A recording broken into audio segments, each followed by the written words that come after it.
Un saludo cordial a todos. Vamos a hablar con el título de Dialectos marginados, Velum sociali y normalización de la latinitas, sobre una cuestión que en muchas ocasiones se ha podido tratar de discutir y que también a lo largo de la investigación que se ha desarrollado en la segunda mitad del siglo XX y en lo que llevamos de este siglo XXI, ha llevado a cambiar totalmente la perspectiva desde la cual abordar los estudios de los dialectos itálicos y especialmente de los dialectos latinos. Voy a referirme a ello. Cuando hablamos de la historia de la lengua latina, de esa formación que lleva desde esa primera documentación que tenemos en el siglo VIII antes de Cristo hasta el siglo I antes de Cristo y con lo que ya resulta la formalización plena del latín clásico, nos encontramos con la pugna permanente con el resto de lenguas itálicas,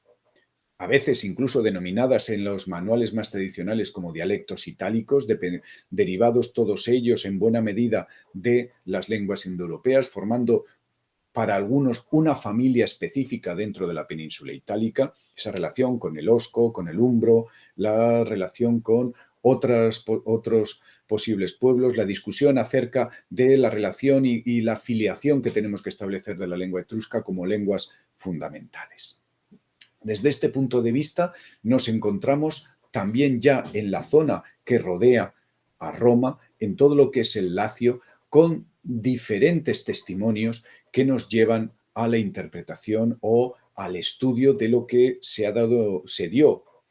dio lugar a la denominación de dialectos del latín, dialectos latinos. ¿Cuál es la situación que nos encontramos? Obviamente,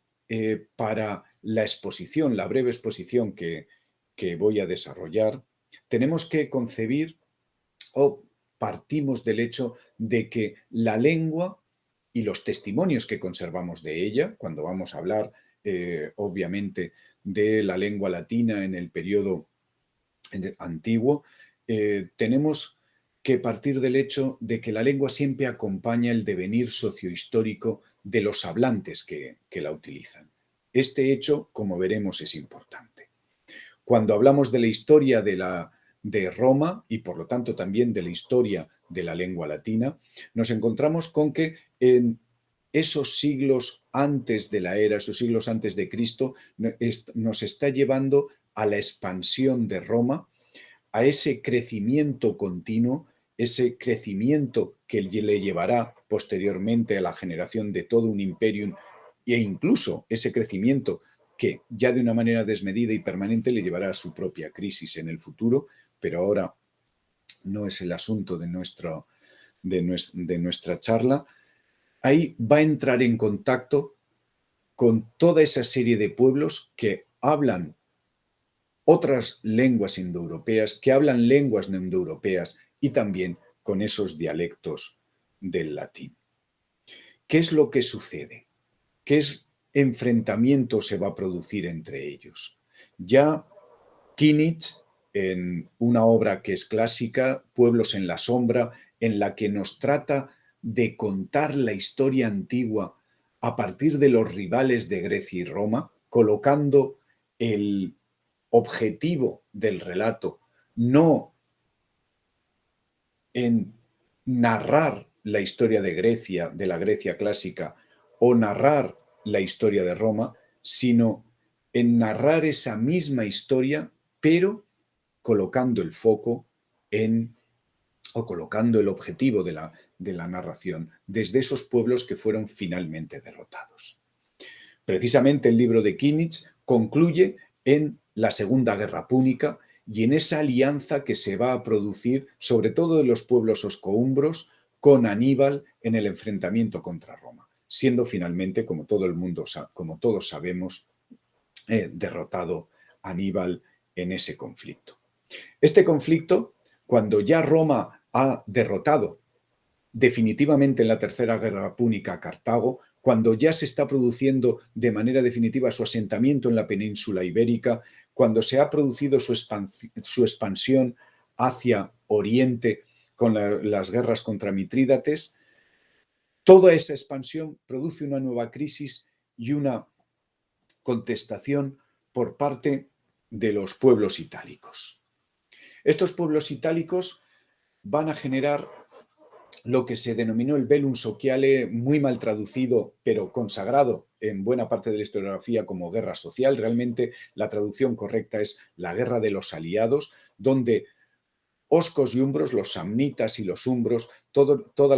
van a coaligarse para reclamar sus derechos políticos frente a Roma, para que realmente de esa expansión definitiva que ha conocido Roma, esa generación del imperium también produzca beneficios para ellos. Y ahí es donde entra en juego la lengua. Porque en ese enfrentamiento que se va a producir, al igual que Roma ya estaba generando una riquísima cultura epigráfica desde sus victorias en la Primera Guerra Púnica y a partir de ahí, liderado especialmente por la familia de los Escipiones, esto va a conducir a que tanto oscos como umbros también se esfuercen por generar una cultura epigráfica plena, por tener un registro epigráfico, por desarrollar sus propias leyes en su propia lengua. Esto es lo que conduce a que nos encontremos con las famosas Tabulae Igubinae, que tienen ahora en imagen, tal y como están expuestas, esas 7 tablas de bronce que pueden ver la reproducción de una de las grandes, escrito no de izquierda a derecha, de derecha a izquierda, con caracteres en mayúsculas, son caracteres latinos, pero que es la adaptación a través del alfabeto griego, a través del etrusco y cómo llegan definitivamente, pero están tratando de normalizar estas lenguas que ya disponían de una epigrafía, pero que van a tener esa explosión epigráfica en este momento. Esto tiene una razón muy clara en la oposición, en el enfrentamiento a la ciudad de Roma, su expansión, su cultura y también su lengua. ¿Cuál va a ser la reacción desarrollada por Roma? Pues justamente lo que se va a producir, y estamos hablando de los primeros años, las primeras décadas del siglo I antes de Cristo, es un esfuerzo consciente por parte de la aristocracia romana para producir esa normalización de la lengua que acabamos por denominar latinitas. Lo vamos a ver con 3 ejemplos muy claros, con 3 ejemplos muy marcados. En primer lugar, la reacción que se produce en la propia epigrafía, cómo va a haber un cambio, tal y como ya señaló a finales del siglo pasado Enrico Campanile, el desarrollo de las gramáticas, con esa primera gran gramática de la lengua latina, que es el de lingua latina de Varrón, y en tercer lugar, con la reflexión que introduce en el De Oratore Cicerón, que ya establece con nitidez cuál es el latín correcto, por lo tanto normativo, que ha de utilizarse. Veámoslo. En primer lugar, nos encontramos, y para que vean además, voy a jugar un poco con este ejemplo, para que vean cómo se ha producido un cambio completo en cuanto a la interpretación de los fenómenos. Nos vamos a encontrar con que en los albores de este proceso tenemos diferentes formas de escribir y probablemente ligado a una pronunciación más o menos diferente, las siguientes formas para la tercera persona del plural del pretérito perfecto latino. Nos encontramos con una forma que sería la arcaica, la supuesta dedron, que incluso nos aparece en algunas inscripciones como fecron, cerca de Fucino, en una inscripción procedente del siglo III a.C.,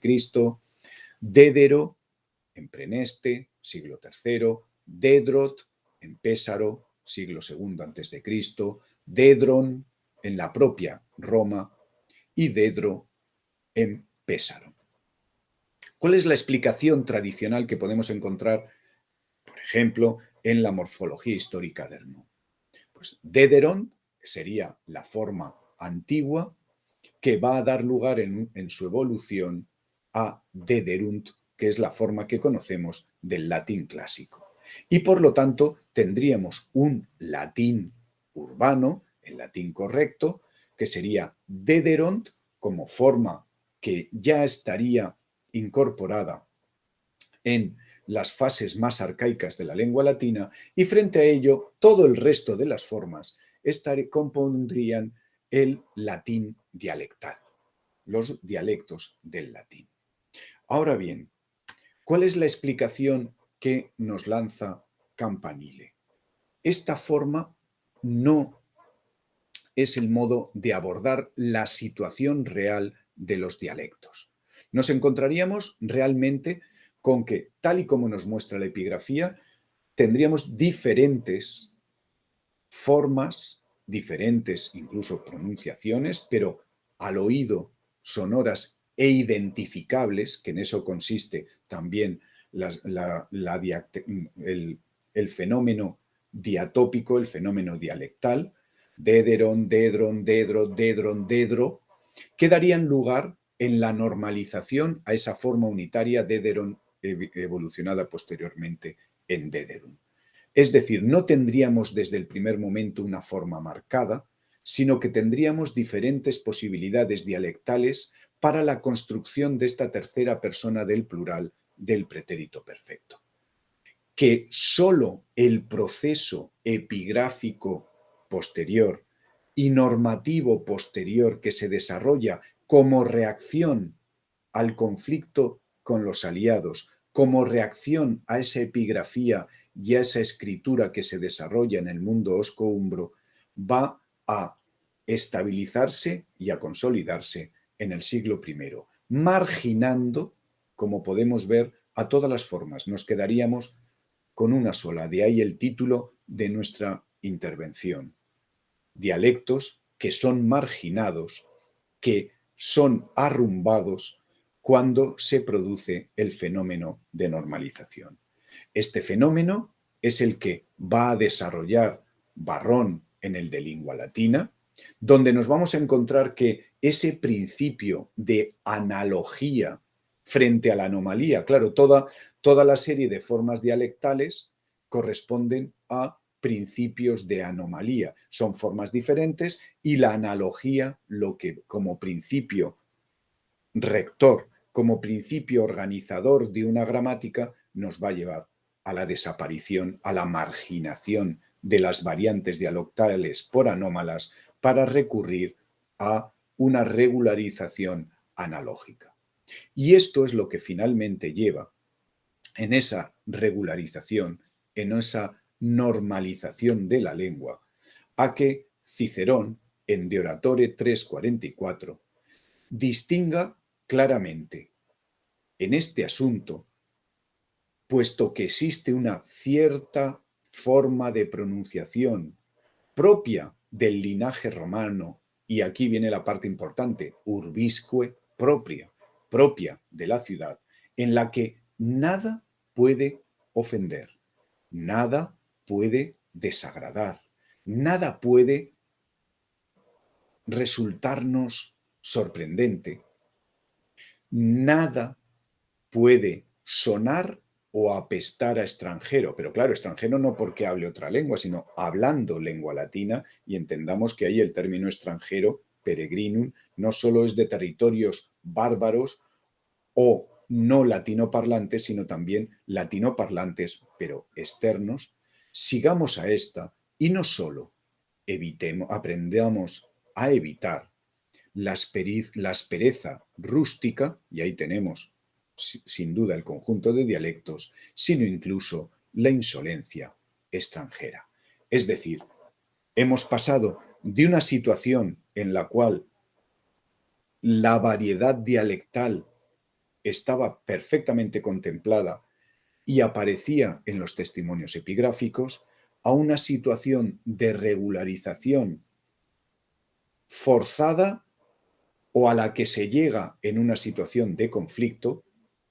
para llegar en el siglo I a través de la gramática por analogía y por una regularización a la identificación entre la latinitas y la urbanitas. El correcto latín es el latín empleado en la urbe, es el latín adecuado, es el latín regularizado y la marginación, cuando no la desaparición, de las variantes dialectales. Muchas gracias y de una manera breve he tratado de lanzar esta reflexión acerca de cómo se produjo la normalización de la lengua latina en el siglo I a.C. Muchísimas gracias.